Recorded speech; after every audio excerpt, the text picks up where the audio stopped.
As I promised earlier, I'm going to take this conversation in another direction tonight, too, as well. I would like to welcome back the Fade to Black, Dr. Robert M. Schoch. Robert, good evening, my friend. How are you? Yeah, good evening. It's great being here. It's always good to hear your voice, and thank you. I hope I made you nervous. You did. I mean, is it possible? Is it possible for me? See, this is the thing. And this is the honest truth. When you do as many interviews and hangouts as you and I and Rita and Katie have done over the years, the audience gets to enjoy that. So always, the first interview is the same questions that you get asked 1,000 times, right? And you've got to put up with that. But as the interviews go on, you and I are more comfortable with each other, and we can push each other around a little bit, and hopefully, peel back the onion a few layers, and we get to do that. But the other thing is this: when you do that, then we now have the ability to just sit and talk. And that's what I want to do tonight. Can we just sit and talk? Yeah, sure. Okay. So are you relaxed then? I'm trying to be relaxed. You make me a little nervous, but No, you're great. You're great. Man. I remember this takes me back a few years when we were doing a panel together at Contact in the Desert. And you ended up coming out on that panel like 7 times. You remember that? We were doing the count with the audience, remember? I remember. Somehow I knew you would bring that up. It was so funny because you were starting to fidget a little bit. You were starting to fidget. But it was great. And see, and again, it's about trust, but the audience gets to go along for the ride when that happens. Yeah. And I really enjoy it. So I agree. Let's get straight to a couple of things that you are working on before we start to take off here. You had mentioned to me about a year ago about the possibility and the excitement of a documentary, and that you were involved with Jim Fields. And then, of course, Jim Fields directed the amazing documentary about the Ramones called End of the Century. And that said to me, Robert, I've always called you a rock star. You got the long flowing locks, and and you were young and crazy, and you were this rock star to me, and you had that image. Well, thank you. But Jim Fields, right? Are you a Ramones fan? Actually, well, I suppose I am if I'm a fan of anything. Yeah, I do like Ramones. And I will tell just a little story here. I was at Yale. I went, and you mentioned this, I did my PhD at Yale University, my MPhil and master's there also. Mm-hmm. So I was at Yale for a number of years. Well, I say a number of years, 4 or 5 years total at Yale. And at Yale in New Haven, there's a place, I think it's still there, Toad's Place. Basically, I don't know, Toad's Place, how do you describe it? It's, the bar, and what do they call that? Where you go and you can hear local bands, that type of thing? I would call that a college music dive bar. Something like that. Anyway, it's actually very, very famous. Right. And major groups will come through there. I mean, Rolling Stones, I think, have been there, et cetera. Wow. So the Ramones came, and a bunch of us all paid, $1 cover charge or something to go see the Ramones. And I have to say it was probably the most fun, the most invigorating, I wouldn't even call it a concert, just show I've seen. And that was there when... I was, 7 feet from the stage, and Joey's singing away. It was just great. Absolutely, it was so much fun. Now, if this was at Yale, what city is Toad's Place? New Haven, Connecticut. Okay, so New Haven. Yeah, Toad's Place in New Haven, Connecticut. If you look it up, or if people look it up, I mean, it's actually pretty famous, I think. Now, what year would that have been? I was in New Haven from 79 to 84. Whew. Yeah, 79 to 84. So it was somewhere in that range. And I honestly don't remember exactly what year it was. I once tried to figure it out by looking up when Ramones passed through New Haven and when they were at Toad's Place, and I think they were there several times during the time I was there, so it was one of those times. That's when they were on their game. Oh, they were great. Oof. They had to be, it was when they were really at, I guess, their height. You know why? You know why I believe the story? Because you were in college. Well, and because I'm telling you, it's true. Because you were in college and you don't remember what year. That's awesome. True. That is true. That is true. That is but, awesome. They were really good. I mean, they were just really very genuine. It was also, I mean, by modern standards, I think when I think back on it, what they were doing was, well, by modern standards, illegal. What I mean by that is I remember Toad's Place was completely packed. It was pretty much, it had to be standing room only at that point because, people wanted to come see them and everyone's crowded in, standing there. You could barely move. And then all the lights go out. So it's totally black when they come on stage. I mean, like I said, I was only, 7 feet or something like that, literally from the stage. I couldn't see anything. And then they go, I'm not going to try to imitate them, 1, 2, 3, and start playing, and suddenly the lights come on, and they just took it from there. Oh, man.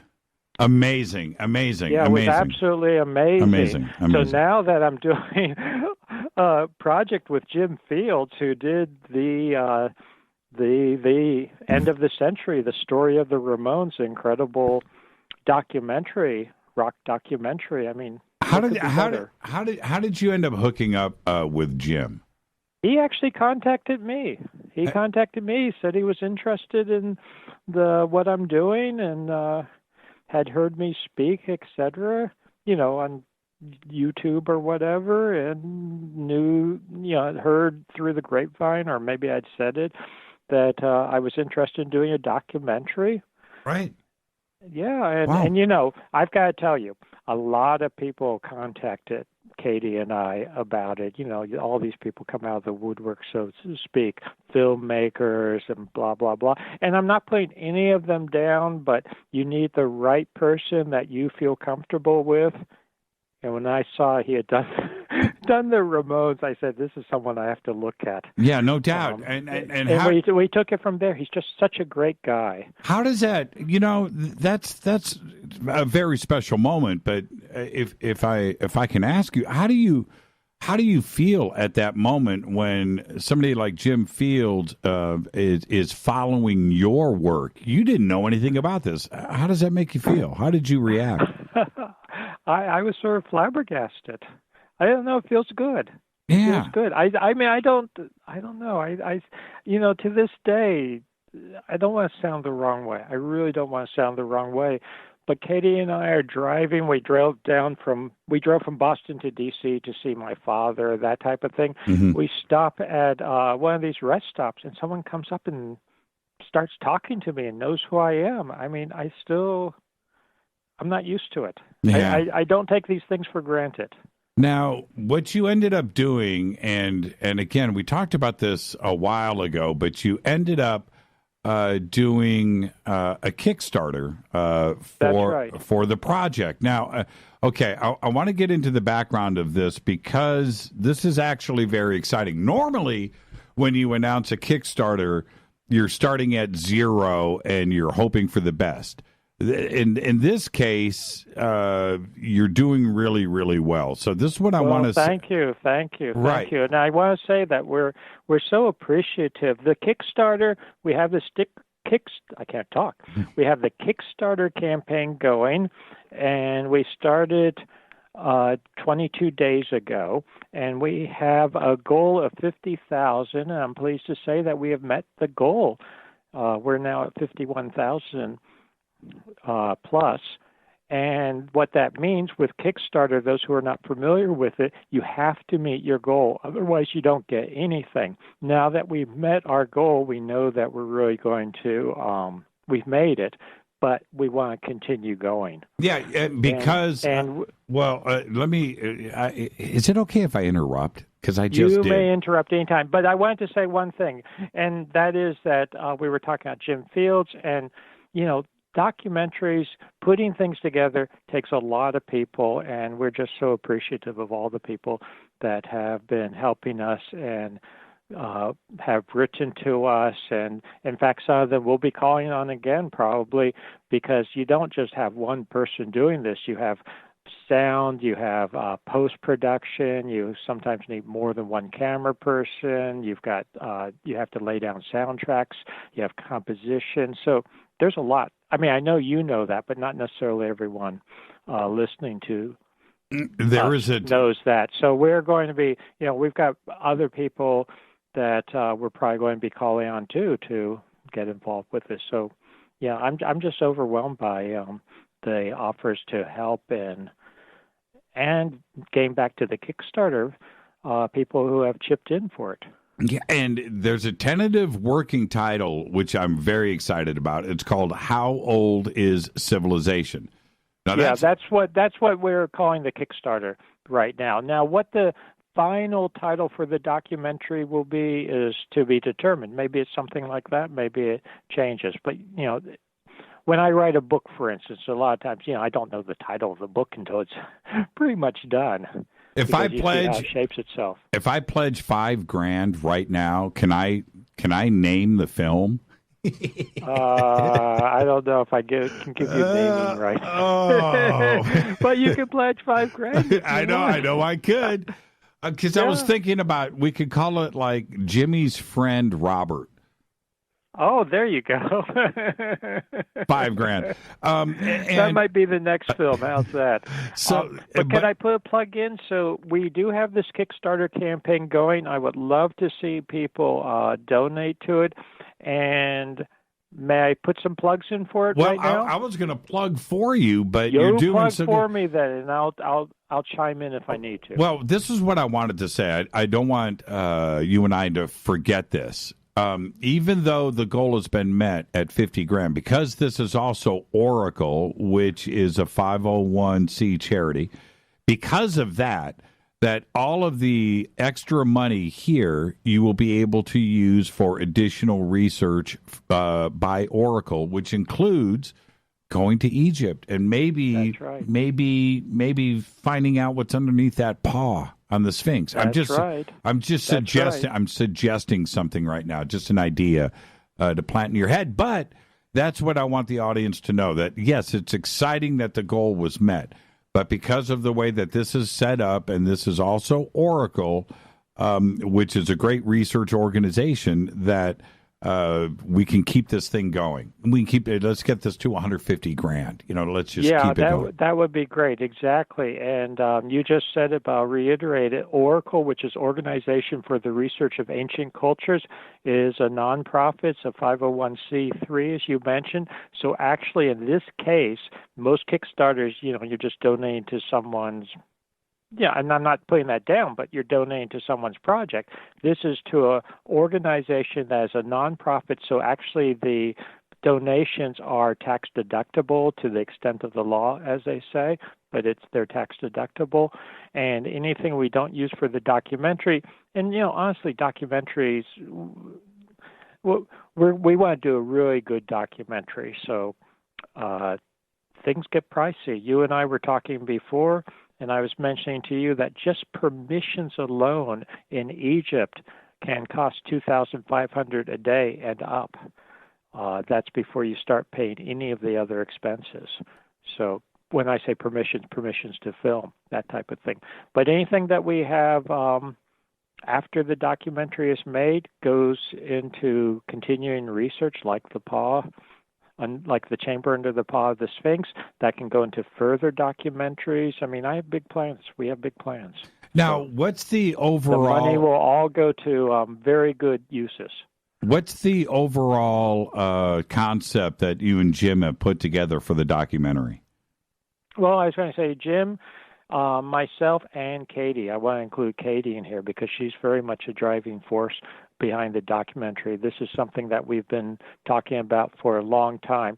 So it's a little bit fluid. We're going to be working on it as, we'll be shaping it as we go along, because partly is what can you get permission to do, what can you shoot, etc. But we're certainly going to start in Egypt, We're starting next month when we get to Egypt. We're going to start filming in Egypt. We're going to certainly deal with things like the Sphinx and my work on the Sphinx. John Anthony West, who of course has passed away now.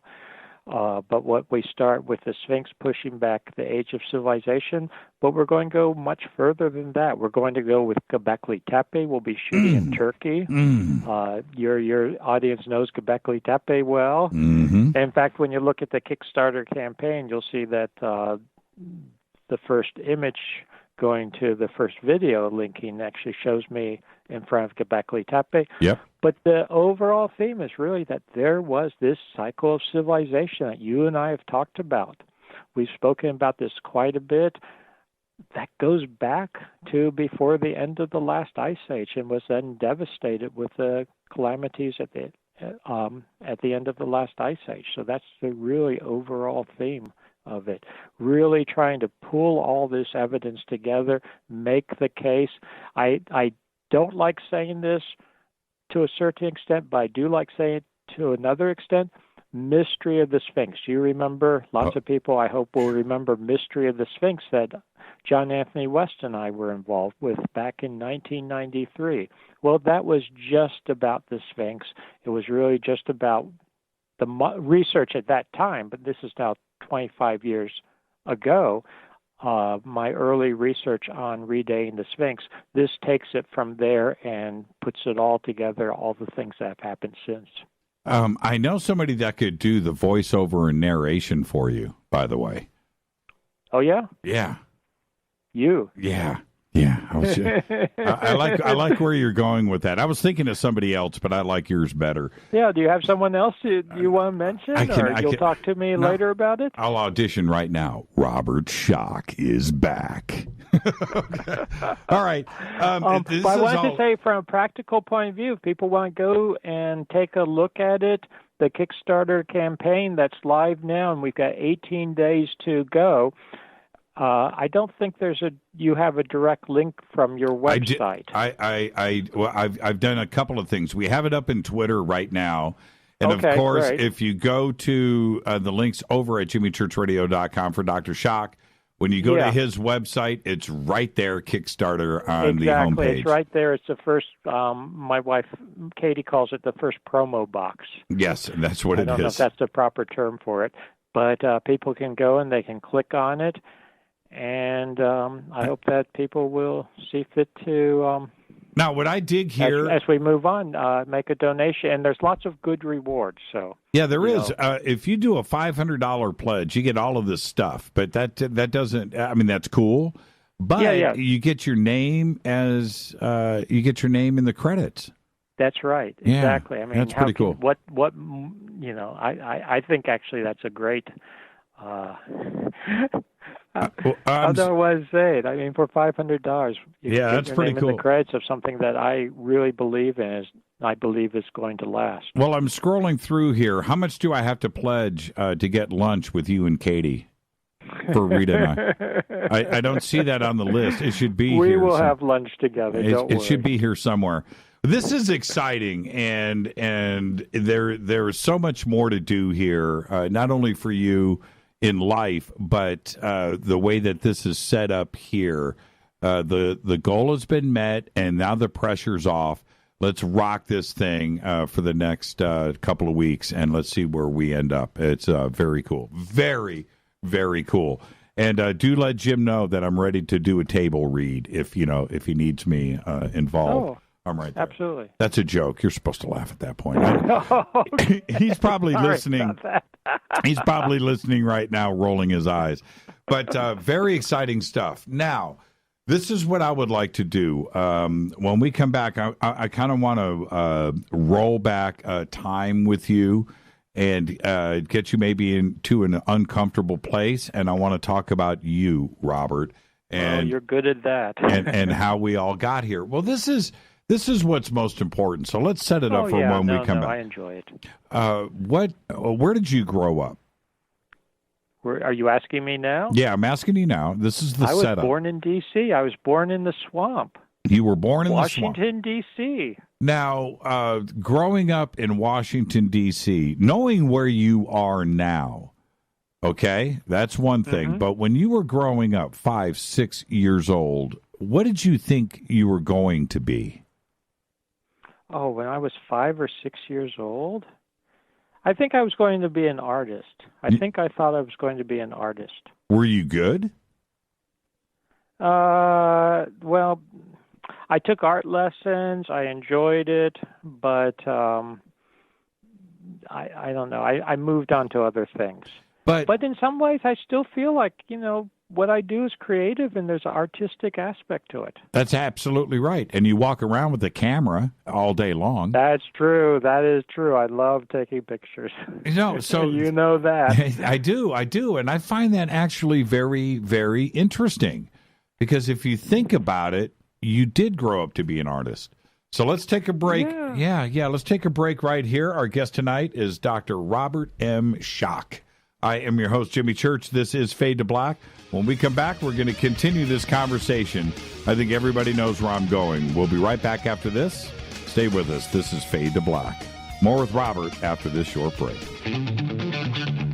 You're listening to a preview of Fade to Black. To get the full episode, go to jimmychurchradio.com and get our podcast. Click on the podcast banner or sign up in the membership area for downloadable MP3s. Everything commercial free. Welcome back, Fade to Black. I'm your host, Jimmy Church. You can follow me on Twitter at JChurchRadio. Our guest tonight, Dr. Robert Schoch.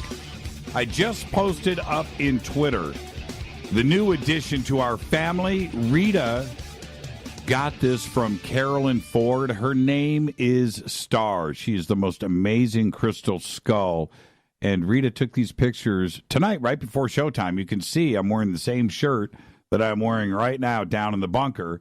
And look at this crystal skull. Absolutely amazing. Her name is Star. And you can check it out right now over on Twitter right there. It's at JChurch Radio. Absolutely amazing. And you can just go to EinsteinTheCrystalSkull.com. The links are up. And go and check out the stuff that Carolyn Ford has. She is absolutely the best. I want to thank Carolyn for doing this for us. Okay. Robert Schoch. This is, okay. Now, you're 5, 6, 7 years old. You have dreams of being an artist. We all did. That's fair enough. Astronaut, pilot, artist, king. We all have these dreams. And, but while that was going on, did you have, at that age, 5, 6, 7, 8 years old, were you thinking about Egypt? Did you have any thoughts of how we got here? Was this part of growing up?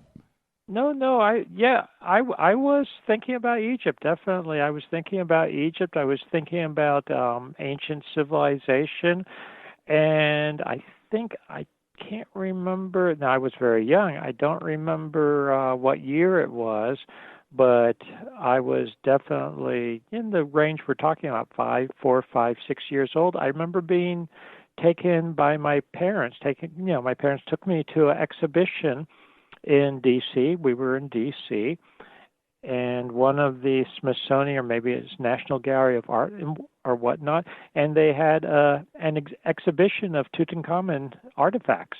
And I still remember that vaguely, but I remember it from when I was very, very young. And I remember being fascinated by one of Tutankhamun's gloves. For some reason, that really fascinated me. Was this bejeweled glove, and right. I thought it was really neat. And I remember reading as soon as I could read, and maybe even before looking at the pictures, books about ancient Egypt and Greece and Rome. Actually, the period that was most fascinating to me when I was very, very young was the Roman. Not the early Roman Empire, but for some reason the late Roman Empire. What version of the late Roman Empire? Are we talking up to the Dark Ages? Yeah, up to the Dark Ages. I was. It's funny how I reflect on it now, because I wasn't thinking exactly so academically back then. But basically, the period from about 300 to 500 AD.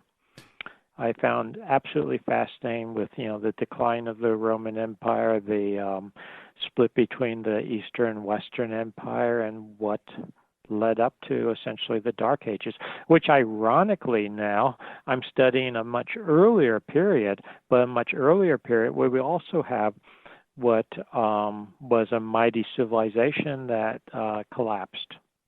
The thing that fascinated me, and I think everybody else goes through the same thing, when you start to find out the cross pollination of the cultures and their gods and their belief system, when you find out what, Rome, got from Greece, and what Greece, in turn got from Egypt, same gods, different names.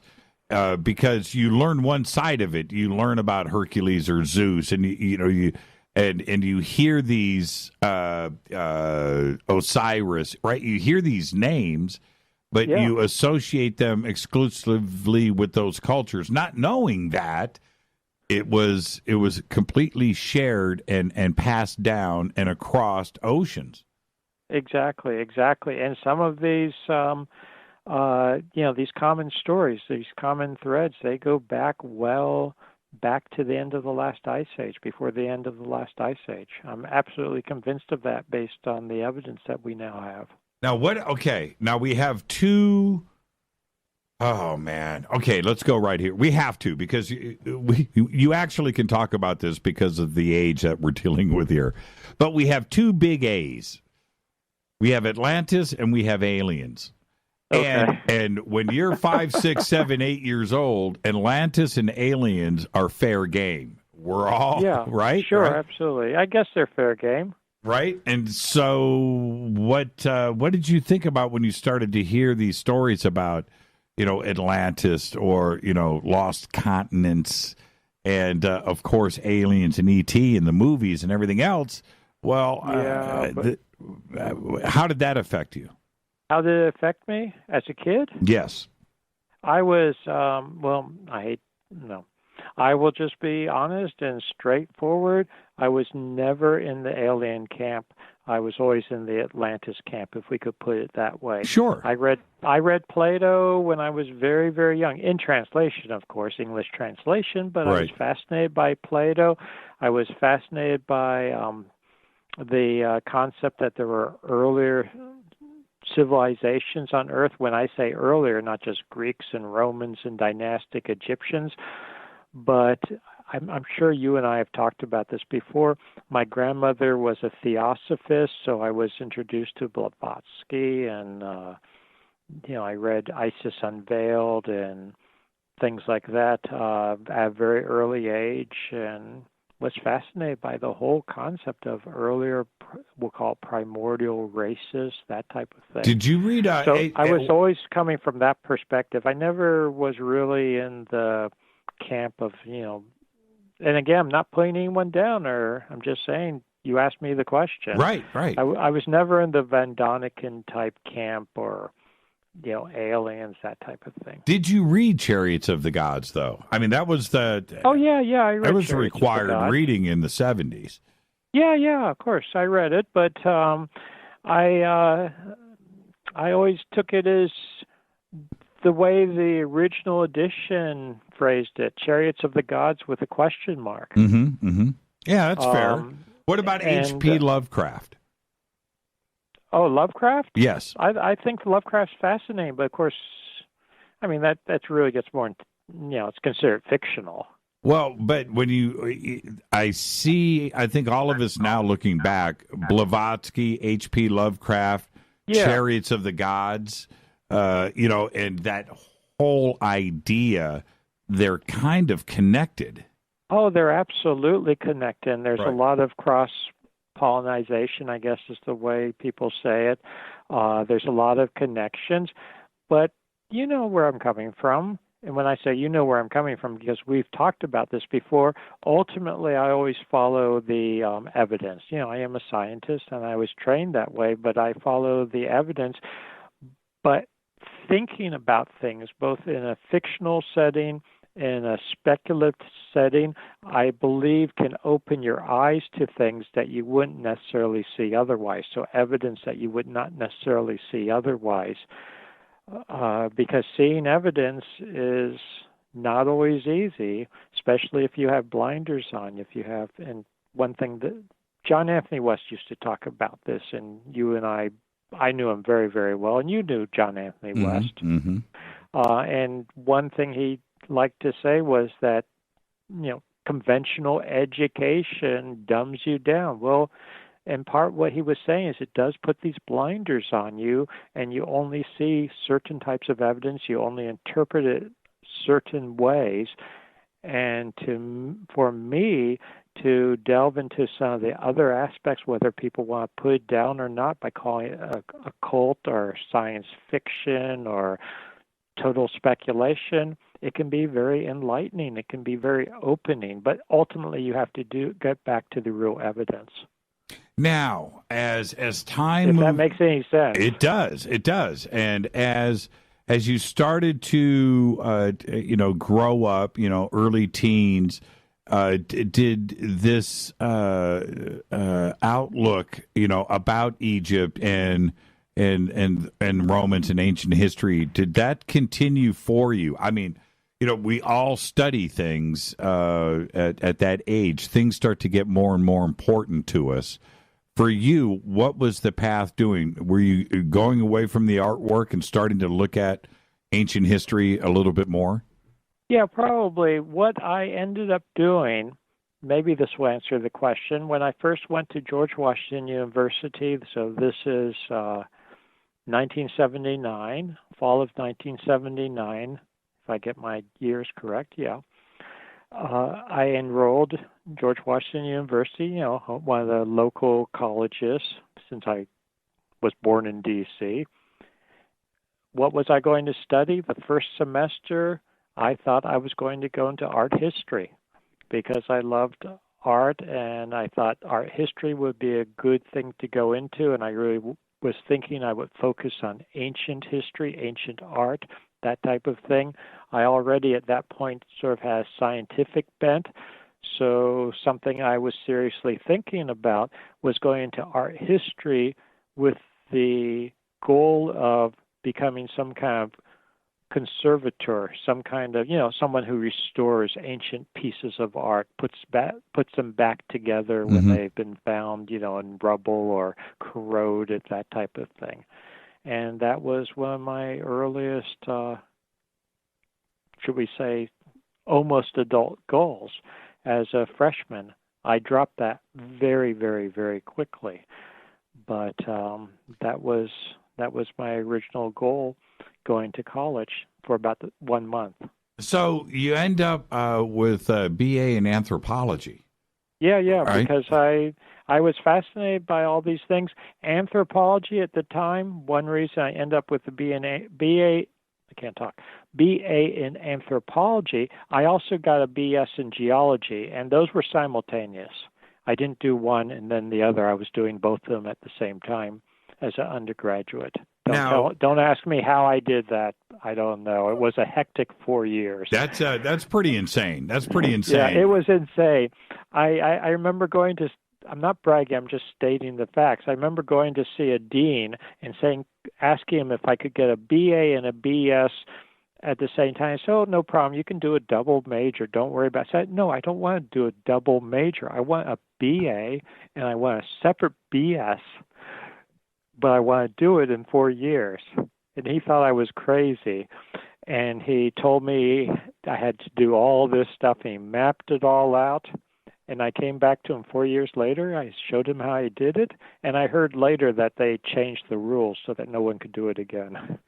Well, I'm interested. But being back to what we're talking about, well, you go ahead. I'm sorry. I interrupted you now. It's actually your show.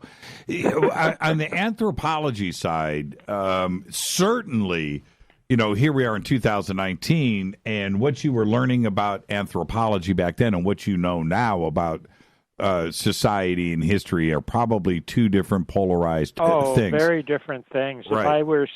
if I had said things on exams or in class that I now know, and in fact things that are now accepted by the general academic community, much less the public, I would have failed. I would have been thrown out for silly things.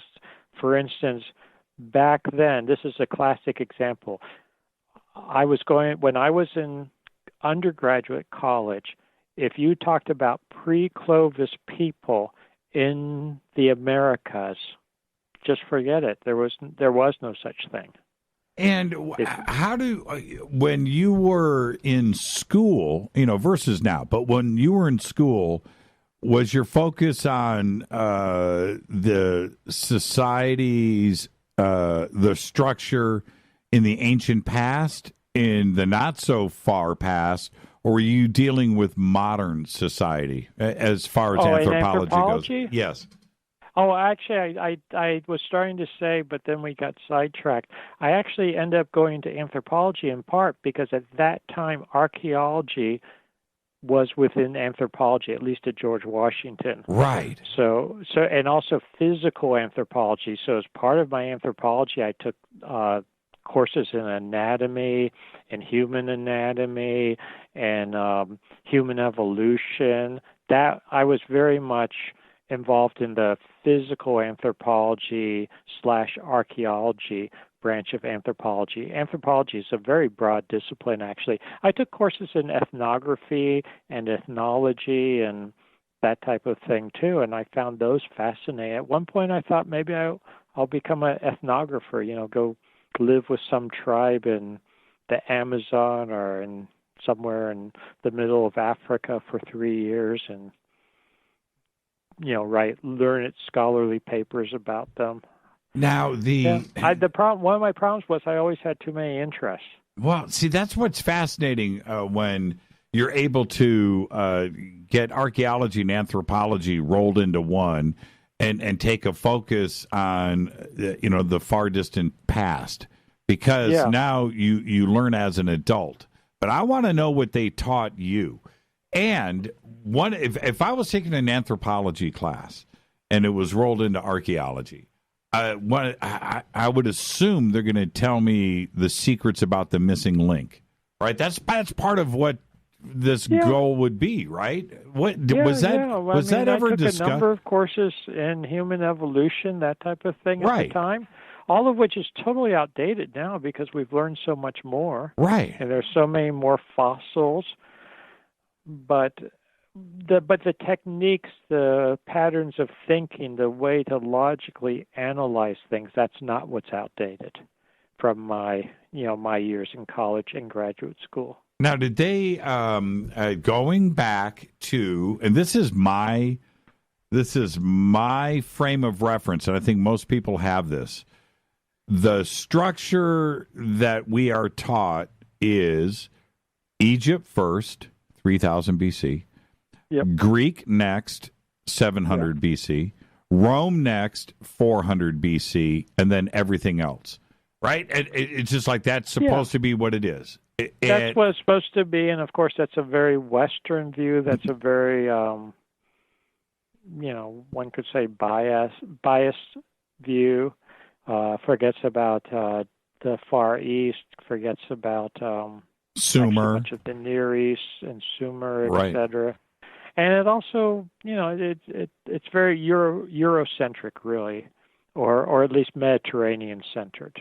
It's really strange, isn't it? But I'm asking you directly. That's how it went down for you, right? At George Washington. Yeah, that was the classical. I was trained very classically, but everyone was back then. Right. And how do you feel, looking back, do you think any of your professors and those around them know that it was probably much different, but they couldn't discuss it either in class or otherwise? I suspect so.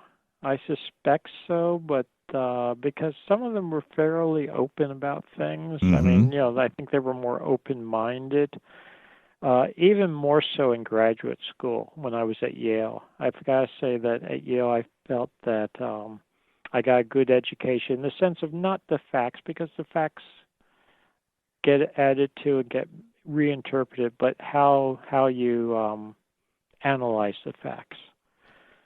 Well, It was interesting because when I was in college, undergraduate in particular, but graduate too, we were talking about anthropology and archaeology, that type of thing. Remember, I also got a degree in geology as an undergraduate, and that's what I went into as a graduate student, geology and geophysics. So that's where my terminal degree is located, in the geology geophysics branch, but I never gave up all the art history and the ancient civilizations. I just sort of kept that as a parallel track that I was following and studying. Never gave that up even as a graduate student.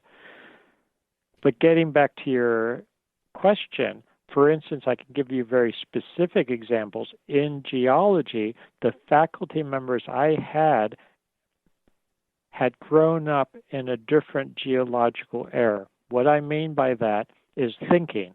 They, in many cases, were old enough that they had not even plate tectonics, the whole concept of plate tectonics, right, which there's a lot of controversy about. But many of my faculty members, my professors, have been trained in a pre-plate tectonic era. Yeah, because we're talking about huge revolution in thinking in geology in their lifetime. That's right, because we're talking about 1980 for you.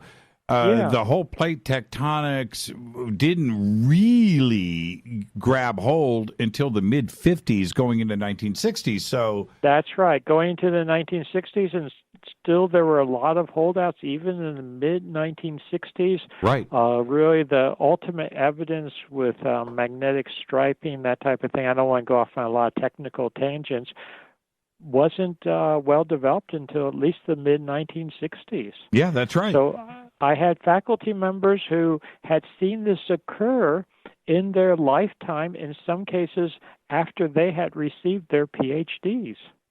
So what would have happened? Because by 1980, the 12th planet and the conversations about Mesopotamia and Sumer were certainly being discussed a little bit more, not mainstream, but certainly it was out there and it was being discussed in the books and stuff. Yeah. What would have happened if you were sitting in an anthropology class in 1980 and they're discussing these things, Egypt 3000 BC and Greece at 700 and Rome at 4, and you raised your hand and said, well, that may not necessarily be true because Sumer, right? No, you didn't do that in anthropology class. You didn't do that in an archaeology class. And I'm making a distinction here, and I mean this is a serious distinction. You could be more outlandish, should we say, and I don't mean that in a negative way, but more speculative in geology than you could in archaeology or anthropology. And I think that's actually one reason, maybe subliminal, I can't say it. Subliminally. That's what I'm trying to say. And an unconscious level, because I didn't really think about consciously at the time, but that, I think, in hindsight, is one reason I ended up doing my advanced degrees in geology and geophysics, because I found that the geological community was much more open to looking at alternative views, alternative ideas, that type of thing. I'll give you a real example. And it's funny how I just remember these things now that we're speaking about it and we're just having this conversation. I remember both as an undergraduate and graduate student, we would go out, we would look at outcrops, we would look at rocks in the field, that type of thing. Right. And it was not uncommon to have, and I can picture in my mind to this day, 3 really distinguished faculty members, sometimes more, but I remember one case, and this was just one of many incidents like this, where you'd have 3 top-notch PhDs. They'd all written books. They had impeccable credentials, and they would in turn each give their interpretation of what we were looking at. And sometimes they were, absolutely opposed to each other, almost to the point you thought they were going to get into a fight over it. But it was so enlightening. It was so invigorating. And you didn't dare do that in archaeology classes. The visions that you probably started to assemble back then. Now we're talking about 1980. It's only a decade later when John Anthony West starts to enter the picture in 90 and 91. Yeah, and actually, you're absolutely right, because I met John Anthony West. I went to Boston University. I got my first and only job at Boston University, I suppose is the way to put it. I've been there ever since. I ended up there. I ended up at Boston University. I don't mean that in a belittling way. I love it. But I began in September 1984. I met John Anthony West in the late 1980s. Mm-hmm. First went to Egypt in 1990. Right, so that's we're right. Not talking a lot of, we're talking all these things happening within a decade. At this point, between 84, 83, and up to before you met John, were you starting to have thoughts about our true timeline? I think I was having thoughts about that even back in 1980-ish. Right. Yeah, absolutely. I think I was. But a lot of that then goes back to my earlier childhood. And I mentioned before, I don't know how familiar you are or your audience is with theosophy, the genuine, when I say hardcore theosophy, my grandmother was a theosophist, and they had a very different timeline for humanity. I'm not saying I took that seriously, but at least it was something to think about. Mm-hmm. And I always took Plato pretty seriously as a great philosopher, and I remember thinking as a kid, well, if he was so great with his philosophy and ethics and concepts of government, etc., people take this guy so seriously, why is it that some people don't take Atlantis so seriously? I remember thinking about that as a little kid, not having it quite resolved in my head. I have looked at the globe just like you have so many times, trying to find the best spot for Atlantis. It's just trying to figure that one out. Look, it can't be. Yeah, but that's I don't want to say I've given up on that, but you and I have talked about this before. My view now is what's important is not the geographic location, but the timeline. Yeah. We need to take a break right here, but what if Atlantis was Antarctica? Since we're talking about plate tectonics, let's take a break right here, Robert, and we'll be right back after this. Great conversation, but then again, we knew it because it's Dr. Robert Schoch. I'm your host, Jimmy Church. This is Fade to Black. More with Robert after this break. Stay with us.